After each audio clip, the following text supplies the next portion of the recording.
Bismillah.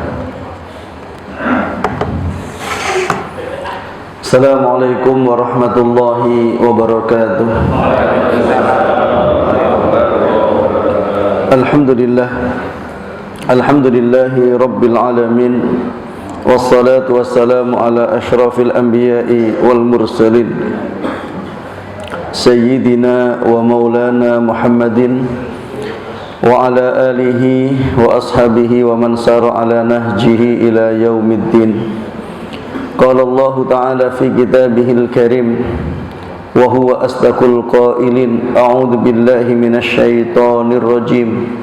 Ya ayyuhalladzina amanu taqullaha haqqa tuqatih wa la tamutunna illa wa antum muslimun.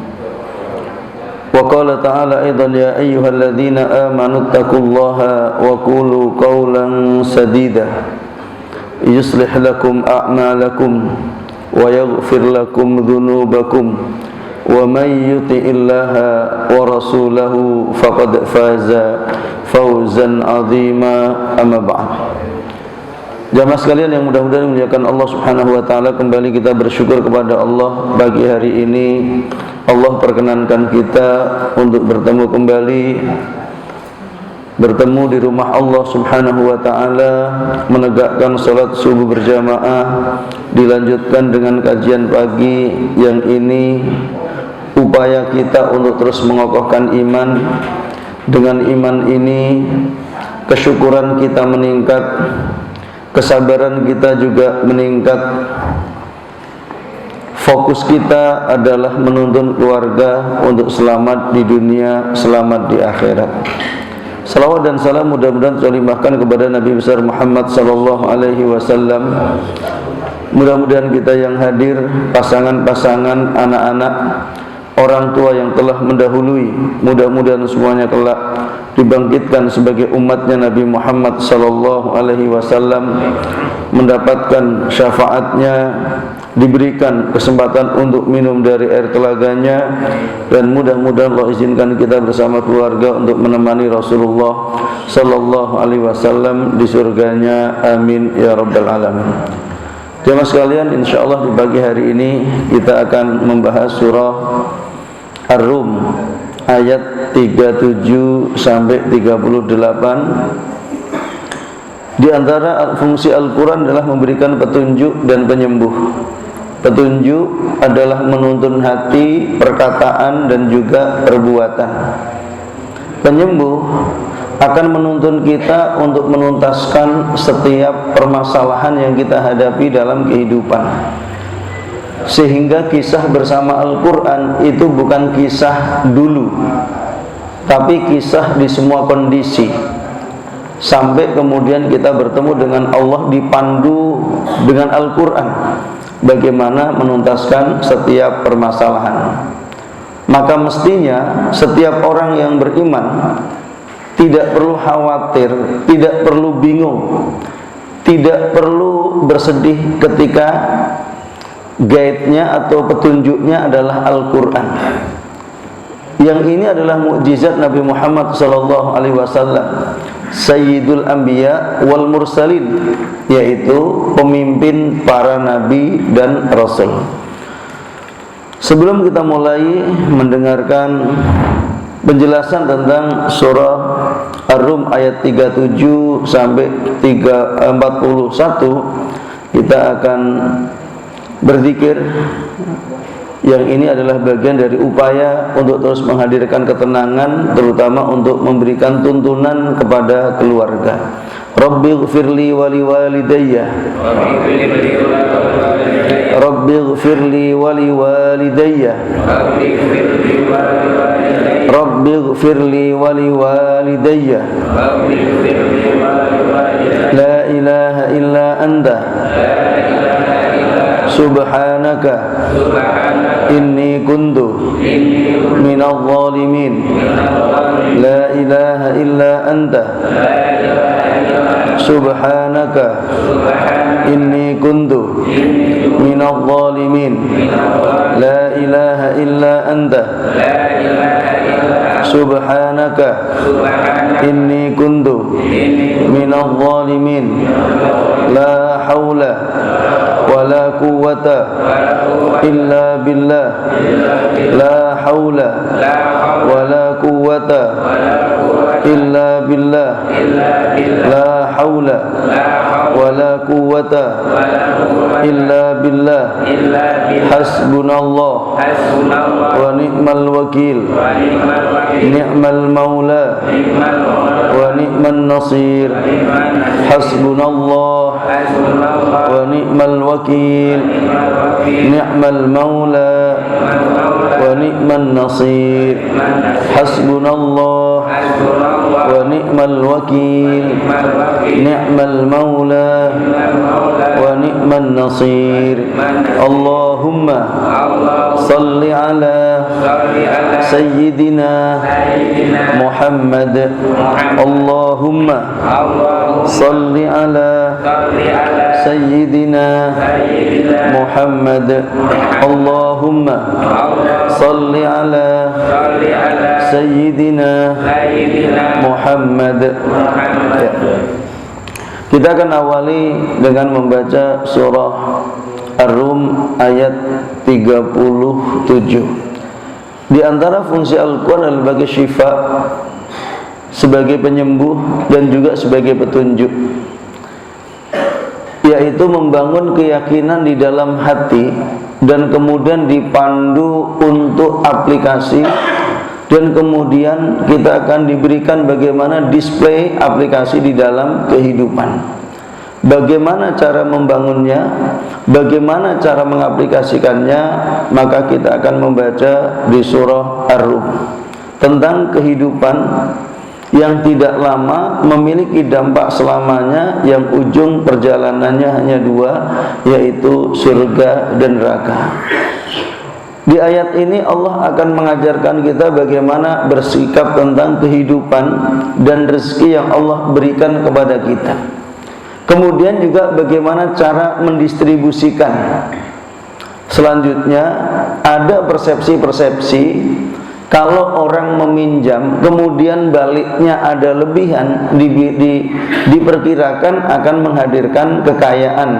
Ternyata di sisi Allah adalah kebinasaan. Lalu bagaimana solusinya?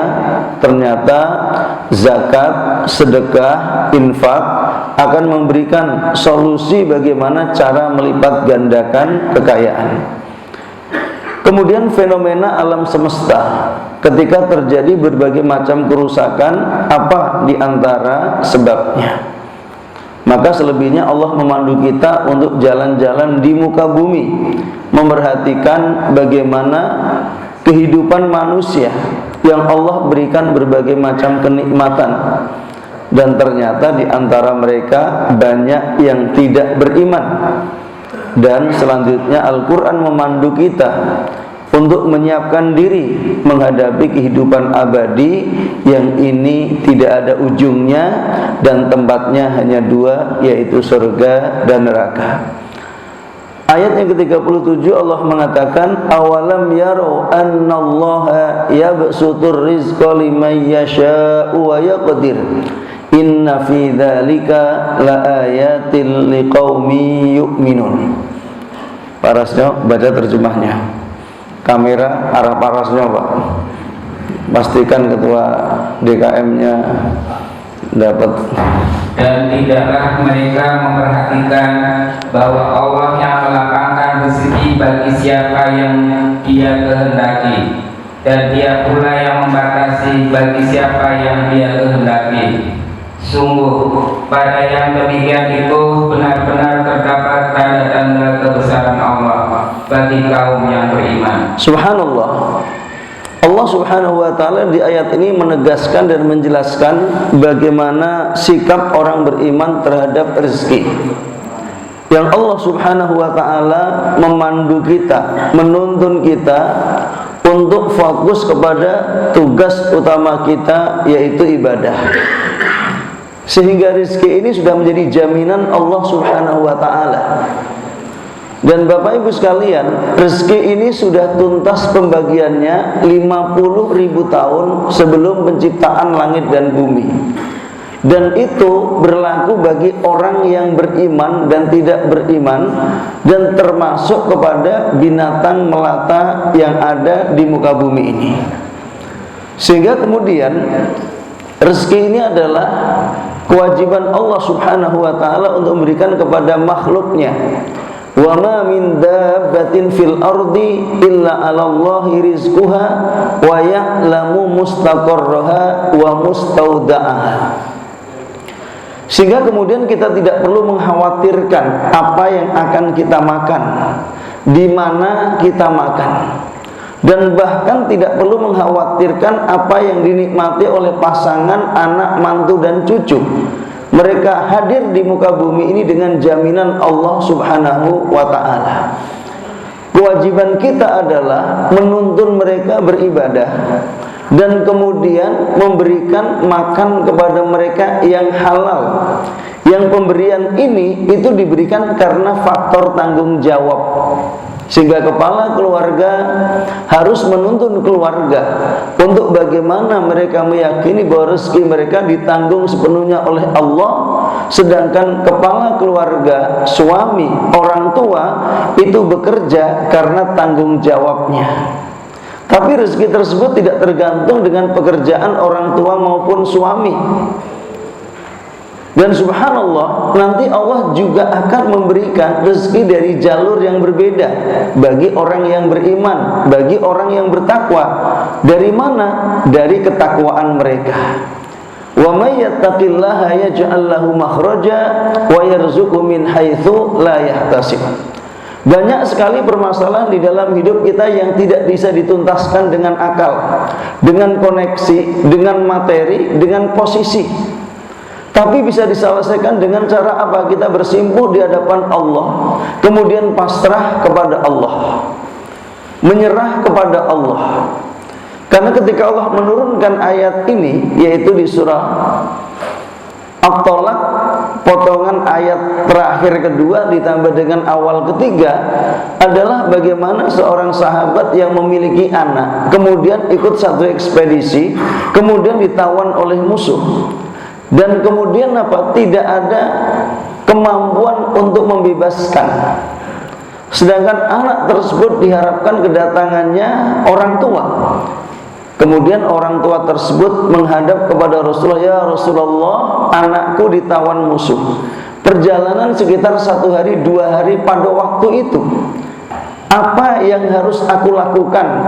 Bahasa sekarangnya, apa amalan yang bisa aku lakukan? Maka Rasulullah mengatakan kepada sahabat tersebut, "Ittaqillah wasbir wa qul la haula wa la quwata illa billah." Bertakwa kepada Allah, bersabar, tidak mengeluh, meyakini Allah akan memberikan solusi, dan kemudian dalam kondisi seperti itu banyak membaca la haula wa la quwata illa billah. Saat kemudian pulang, sang suami ditanya oleh istri, "Apa amalan yang diberikan oleh Rasulullah kepada kita untuk menyelamatkan anak kita?" Maka kata suaminya, "Rasulullah menuntun kita untuk bertakwa, untuk bersabar, dan membaca la haula wala quwata illa billah." Sehingga ini nyambung dengan kajian sebelumnya, bahwasanya kalimat di dalam Islam, perkataan di dalam agama Islam itu bukan sederhana. Karena dari kata orang bisa merubah kondisi mental yang sedang rusak, kondisi kehidupan yang sedang parah, kondisi perilaku yang tidak baik, itu bisa dirubah dengan kata, dengan kalimat, dengan lafaz-lafaz.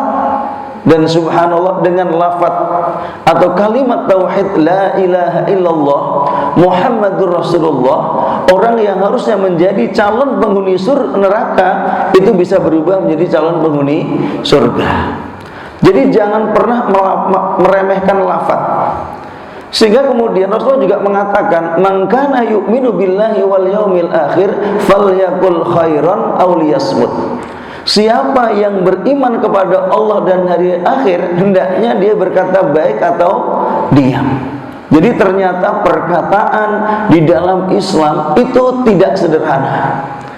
Sehingga kemudian menjadi mukjizat Nabi adalah kalam Allah, yaitu dalam bentuk lafaz-lafaz Al-Quran, yang setiap hurufnya adalah mukjizat, yang setiap lafaznya adalah mukjizat. Sehingga kemudian ketika kita meyakini, kemudian kita mulai melafadzkan, maka Allah akan berikan petunjuk dan penyembuh. Tadi la haula wala quwata illa billah setelah dibaca oleh suami dan istri, maka Allah mengangkat anaknya, itu dihadirkan di Madinah, ya, di depan pintu rumah orang tuanya, sehingga ketika anaknya datang mengetuk pintu dan orang tua membuka pintu, orang tuanya terkaget-kaget, bagaimana kamu bisa berada di depan rumah sedang jarak perjalananmu 1-2 hari.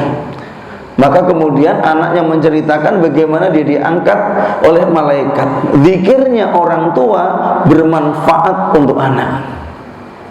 Karena saking bahagianya orang tua, lari ke Rasulullah, ingin menceritakan kebahagiaan dari amal yang dilakukan.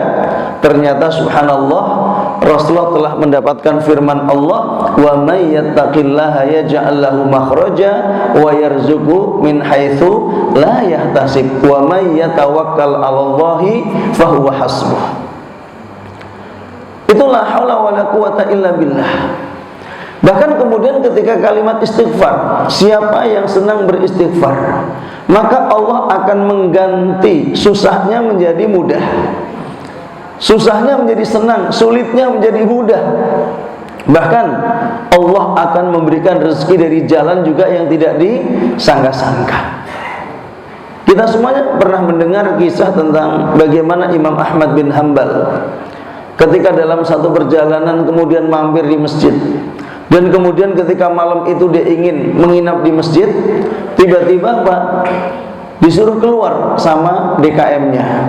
DKM-nya waktu itu siapa Pak? Nggak tahu namanya pada waktu DKM atau DTM juga nggak tahu ya. Disuruh keluar karena masjidnya mau ditutup. Nah, tapi ternyata kemudian ada penjual roti yang mengajak ke tempatnya. Karena dia orang asing, nggak dikenal. Nah begitu sampai rumah, orang yang membuat roti kemudian dijualnya, itu Imam Ahmad bin Hanbal terkaget-kaget. Karena di setiap kegiatan orang tersebut, itu mulutnya tidak lepas yang namanya istighfar. Sampai kemudian dia penasaran, ya fulan, dari tadi saya perhatikan mulut kamu selalu beristighfar. Apa sih yang kamu dapatkan dari istighfar? Dia katakan, dengan istighfar ini hampir semua cita-cita saya tercapai, kecuali satu, saya ingin ketemu Imam Ahmad bin Hanbal, sampai sekarang belum ketemu. Apa kata Imam Ahmad? Allahu Akbar, saya adalah Ahmad bin Hanbal. Jadi Allah hadirkan Imam Ahmad bin Hanbal di tempatnya Pak, yang dia berjuang untuk ketemu. Demikianlah dasarnya lafaz istighfar. Sehingga di dalam surat Nuh Allah mengatakan, faqul tastaghfiru rabbakum innahu kana ghaffara yursilis samaa'a 'alaikum midrara wa yumdidkum bi amwali wa banin wa yaj'al lakum jannat wa yaj'al lakum anhara. Maka aku berkata, kata Nuh, minta ampunlah kalian kepada Allah, niscaya Allah akan menurunkan kepada kalian hujan yang sangat deras, tapi tidak membawa petaka, tidak menghilangkan rumah, tidak menurunkan tanah, apalagi membuat banjir bandang. Karena hujan ini hadir dari istighfar. Allah hadirkan dalam bentuk yang sangat deras, tapi tidak membahayakan. Dan kemudian bukan hanya Allah kasih hujan yang fungsinya untuk menumbuhkan tanaman yang tanahnya, tapi Allah juga memberikan apa? Anak yang mayoritas laki-laki. Kenapa laki-laki? Karena laki-laki ini bisa diatur orang tuanya, terutama ibunya. Bahkan terkait dengan sebab turunnya ayat ini, Rasulullah ditanya, seorang sahabat, "Ya Rasulullah, saya tidak punya anak dan saya tidak punya harta." Rasulullah bertanya, "Aina anta minal istighfar? Aina anta minas sedekah?" Jadi ada orang mengeluh nggak punya anak, nggak punya harta, Pak. Itu yang ditanya, Pak. Kamu banyak istighfar enggak? Kamu banyak sedekah enggak? Ternyata ketemu orang ini lagi yang dia memperbanyak istighfar, dia banyak bersedekah, sudah punya anak, Pak, 9, semuanya laki-laki. Subhanallah, 9 semuanya apa? Laki-laki. Jadi bapak-bapak dari sekarang harus banyak istighfar, sehingga ketemu saya lagi sudah punya anak banyak. 9 sebelah sini, Pak. Subhanallah. Sehingga perbanyak istighfar, ajak pasangan beristighfar. Ini baru istighfar, Pak, yang bagian dari informasi yang ada dalam Al-Quran. Lalu bagaimana dengan mukjizat Qurannya? Sehingga dengan ini kemudian keyakinan kita tumbuh di dalam hati, sehingga tidak ada sama sekali kekhawatiran terhadap rezeki yang sudah pasti. Tidak perlu dipikirkan. Kalau mau kerja, kerja yang baik, dapatkan penghasilan yang halal. Kalau mau usaha yang baik, dapatkan hasil usaha yang halal. Tapi terkait dengan rezeki tidak perlu dikhawatirkan. Sehingga satu saat ada tamu, Pak, datang ke rumah saya.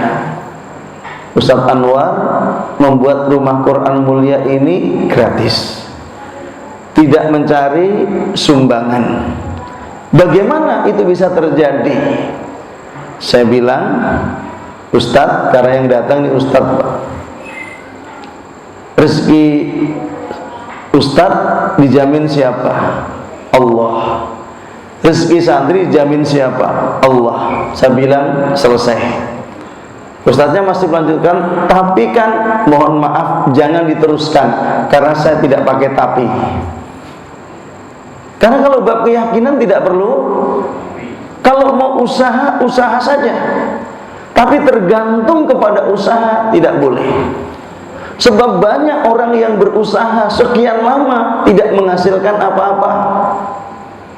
Bahkan di zaman Covid sebagian orang kehilangan pekerjaan, kehilangan usahanya, sehingga mereka punya toko tutup, punya pekerjaan di layoff, di PHK. Kalau istilah orang main bulu tangkis itu sudah mati angin. Di saat orang tidak mampu berbuat apa-apa, dia harus ingat dirinya itu hamba. Sedangkan yang punya alam semesta termasuk dirinya adalah Allah. Saat menghadapi masalah, kembalikan kepada inna lillahi wa inna ilaihi. Biarkan Allah memberikan panduan kepada kita. Jadi tidak perlu mengeksplor otak kita, Pak, melelahkan. Saatnya kemudian kita menaikkan keimanan, keyakinan, yang dengan itu semuanya Allah akan berikan apa yang Allah kehendaki dan terbaik untuk kita. Sehingga kemudian di closing ayat pertama terkait dengan rezeki adalah inna fi dzalika laayatil liqaumi yu'minun. Pada yang demikian itu terdapat tanda-tanda kebesaran Allah bagi orang yang beriman. Berarti orang yang enggak banyak mikir yang enggak penting, Pak. Ya, enggak banyak mikir yang enggak penting jangan maka berbanyak zikir, kurangi mikir. Enaknya orang banyak zikir itu, Pak, tidurnya nyenyak. Ya. Dan tidur nyenyak tidak harus di rumah, Pak, di musola juga bisa. Setuju, Pak? Lihat kanan kiri, Pak, ada yang tidur enggak? Itu berarti zikir, Pak. Nggak jadi tidur kalau kayak gini.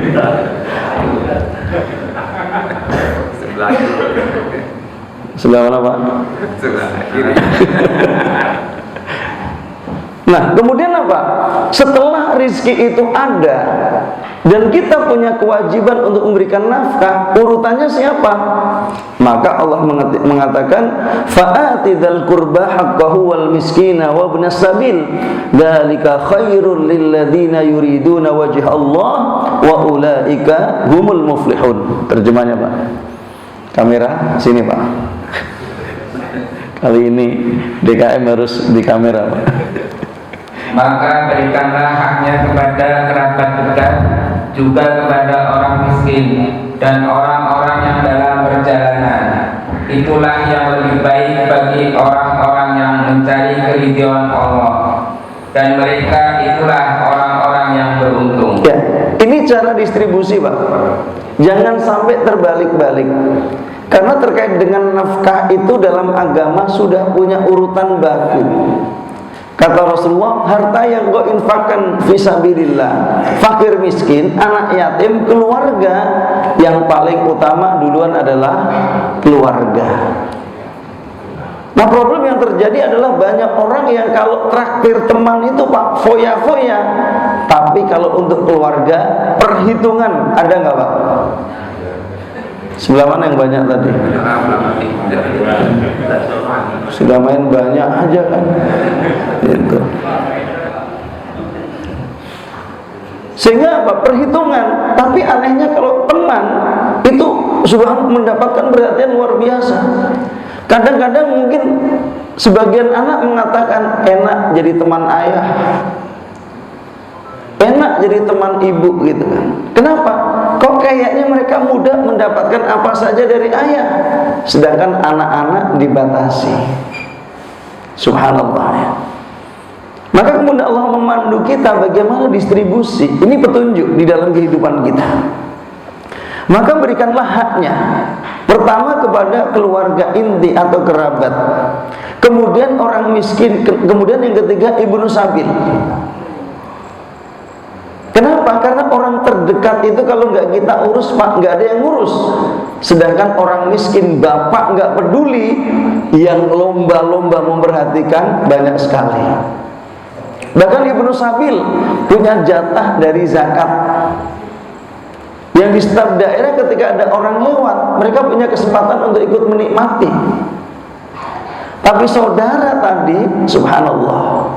Maka kemudian perhatikan setiap kerabat ya.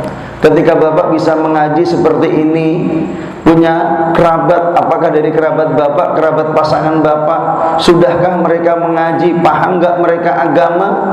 Kita yang sudah paham juga punya kewajiban untuk menuntun mereka, selain memberikan nafkah kepada mereka.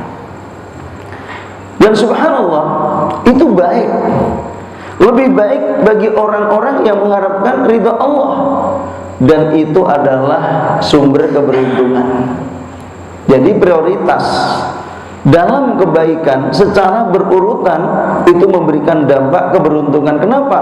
Ketika level itu terlewati, itu bisa menyebabkan bencana. Dan keluarga tidak diperhatikan, orang lain diperhatikan. Bahkan ketika ada orang meninggal dunia, meninggalkan harta keluarga, kata itu lebih baik dibanding meninggalkan keluarga dalam kondisi tidak punya, kemudian dia minta-minta. Maka ketika ada orang memberikan wasiat di dalam Islam, maksimal hanya sepertiga. Jadi misalnya ada orang punya sopir, Pak, sopirnya itu baik banget. Saking baiknya itu sampai membuat majikannya, Pak, sayang sama dia. Akhirnya ditulis wasiat, nanti kalau aku meninggal dunia, 90% kekayaanku adalah untuk sopirku. Subhanallah. Kemudian apa? Ketika itu akan dibagikan, maka tidak boleh, hukumnya haram. Maka selanjutnya dikembalikan kepada jumlah sepertiga. Kalau hartanya 900 juta, maka maksimum adalah 300 juta. Yang 600 juta diberikan kepada ahli warisnya. Dan sepertiga kata Rasulullah itu sudah banyak.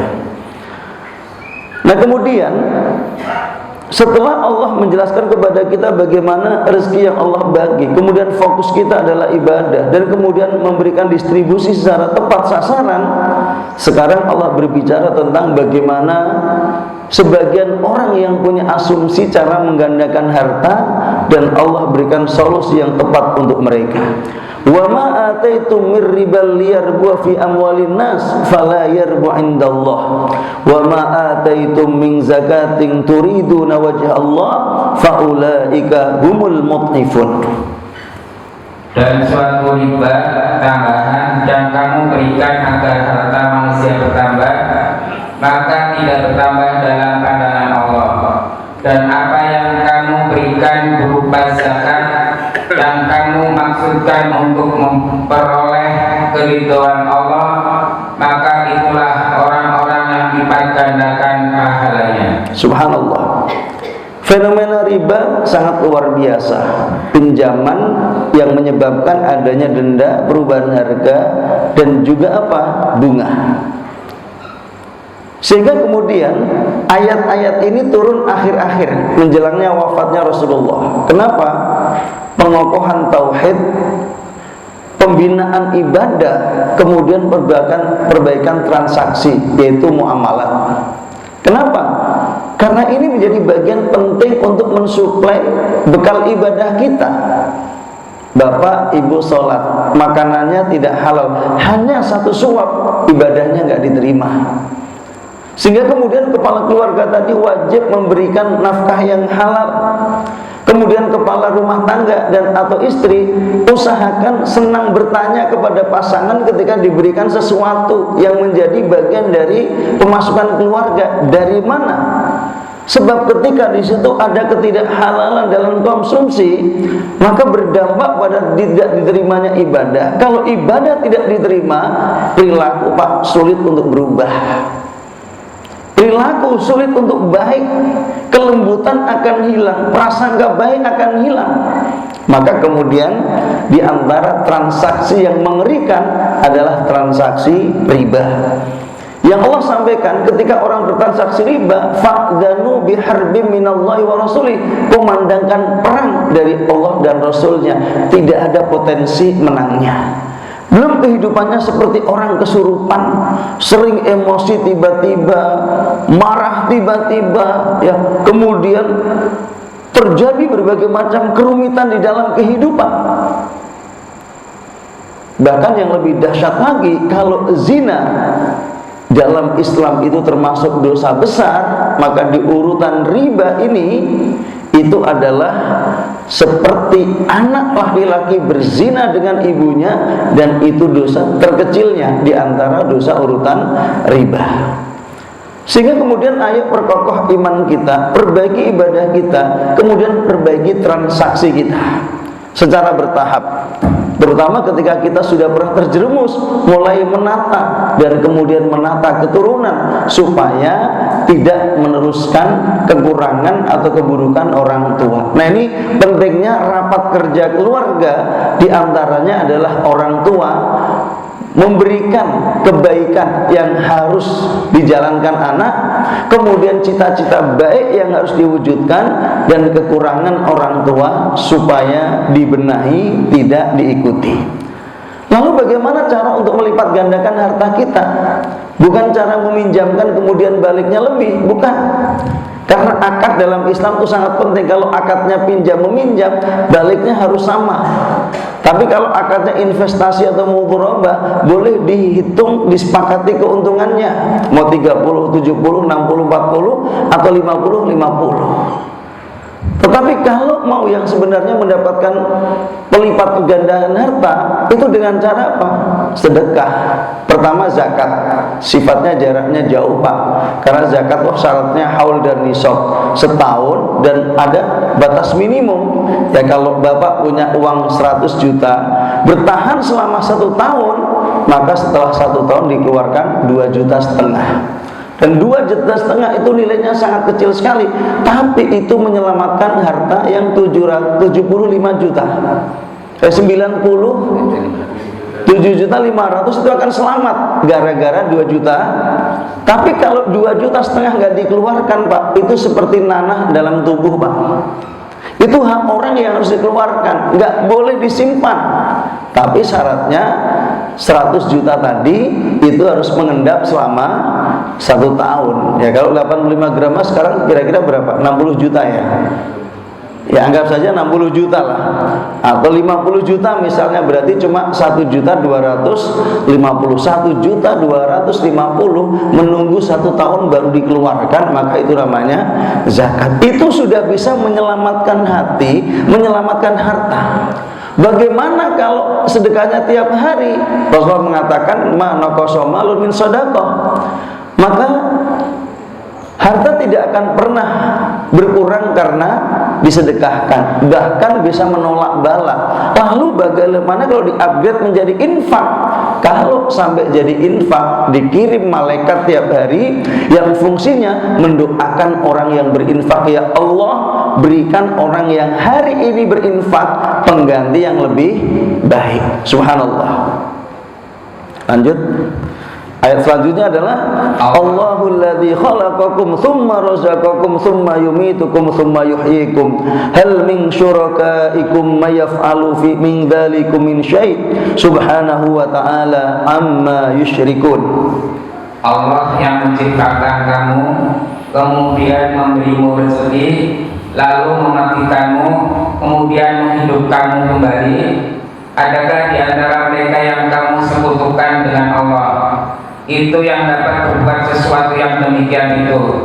Maha suci Allah, Maha suci Dia, dan Maha tinggi dari apa yang mereka persekutukan. Subhanallah. Jadi kalau kemudian tidak percaya dengan aturan-aturan tadi, dengan hukum-hukum tadi, maka Allah memberikan panduan cara membuktikan Allah telah menciptakan, memberikan rezeki, mematikan, kemudian kelak menghidupkan lagi. Apakah orang yang menyekutukan Allah itu sekutunya dapat berbuat yang sama? Tidak akan pernah mungkin. Sama sekali tidak akan pernah mungkin. Kalau begitu, ikuti aturannya, maka kita selamat. Terakhir, zaharul fasadu fil barri wal bahri bima kasabat aydin nas liyudhiqahum ba'dalladzi amilu la'allahum yarji'un. Telah tampak kerusakan di darat dan di bumi disebabkan karena perbuatan tangan manusia. Allah menghendaki agar mereka merasakan sebagian dari akibat perbuatan mereka, agar mereka kembali ke jalan yang benar. Subhanallah.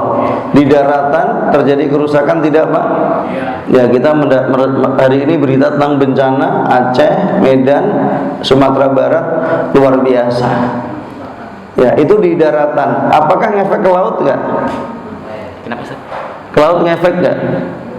Lautnya ikut rusak nggak? Rusak, Pak. Kan yang harusnya yang ngalir itu harusnya kan air. Sekarang yang ngalir kayu itu rusak. Ini DKM pura-pura nggak tahu, Pak. Subhanallah. Terjadi kerusakan di mana-mana, Pak. Tapi kemudian ketika terjadi kerusakan, jangan berpikir menyalahkan orang, Pak. Itu yang paling penting. Karena bisa jadi mereka sudah melakukan kesalahan, iya. Tapi kemudian ada juga yang melakukan pembiaran. Nah, pertanyaannya, keluarga yang kita miliki termasuk aplikasi internalnya menjadi sebab pengundang bencana atau keberkahan, itu yang paling penting. Karena jangan sampai kemudian ketika ada orang terjadi kerusakan kemudian apa? Wah, itu karena kesalahan ini, kesalahan itu. Ketika terjadi bencana, itu bagi orang beriman ibrah dan hikmah. Bagi orang yang tidak terjadi untuk mawas diri. Kenapa? Karena jangan sampai kejadian sampai di tempat kita. Karena kalau mereka di bawah gunung mungkin terkena longsor gunung, tapi di tempat yang nyaman tidak ada longsor, mungkin kena gempa, Pak. Mungkin kena apa saja, mungkin kebakaran, mungkin macam-macam. Dan di setiap kejadian bencana selalu ada yang Allah tunjukkan sebagai bukti kebesarannya tentang bagaimana orang-orang yang menjaga aturan Allah. Itu selalu Allah tampilkan. Sehingga kemudian pertanyaannya, ketika terjadi bencana, apakah kita termasuk yang pengundangnya atau penolaknya? Karena Rasulullah pernah ditanya oleh Zainab bintu Jahsh, "Ya Rasulullah, afanuhlaku wa fina salihun?" Apakah kami akan dihancurkan padahal di tengah kami ada orang saleh? Kata Rasulullah, "Na'am idza kathural khabath." Ketika kemungkaran itu merajalela, orang soleh menjadi tidak bermanfaat, Pak. Maka kemudian setiap kita harus menuntun keluarga. Yuk jadikan setiap keluarga yang dimiliki keluarga yang barokah. Rasulullah dijadikan tempat untuk menggemakan ayat Quran, zikrullah, sehingga Allah jaga kita. Dampak dari penjagaan kita sangat mungkin orang di sekitar kita juga ikut dijaga. Sehingga bukan justru malah menyebarkan berita-berita yang nggak jelas. Karena begitu muncul berita tentang kebanjiran, itu banjir tahun 80 ikut disebar, Pak. Sehingga orang bingung, ini banjirnya di mana yang model ini kan?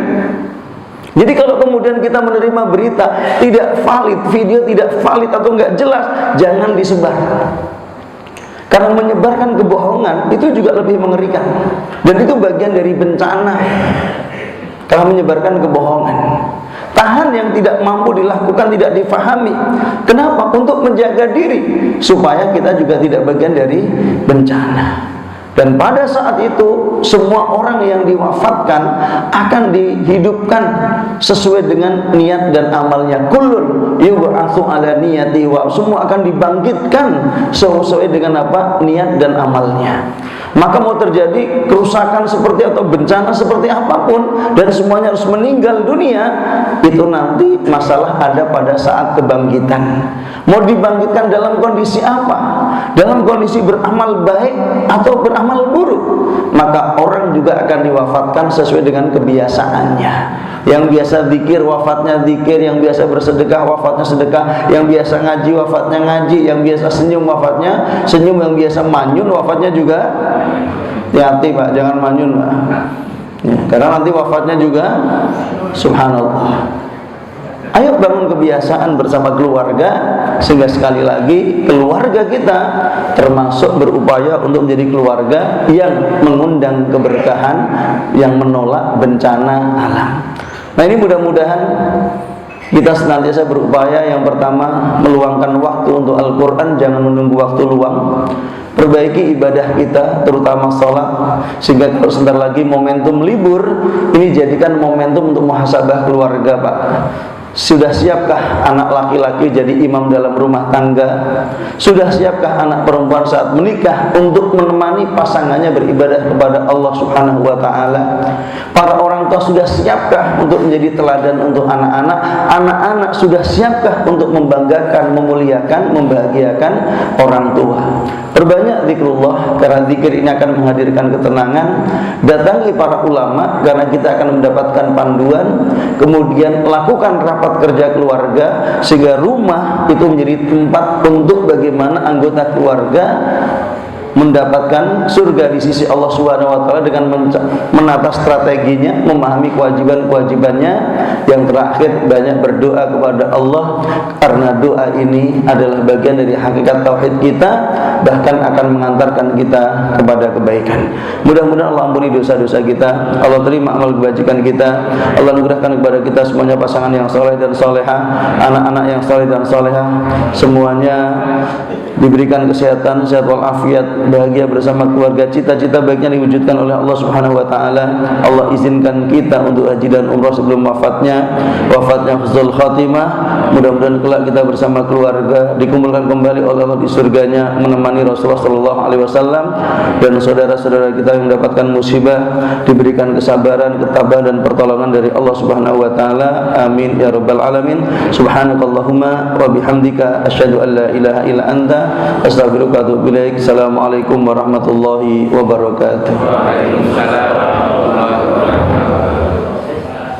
Sudah cukup kajian yang telah diisi oleh Ustaz kita. Terima kasih kepada Bapak-bapak. Mohon maaf kalau ada kekurangan dan kesalahan. Assalamualaikum warahmatullahi wabarakatuh.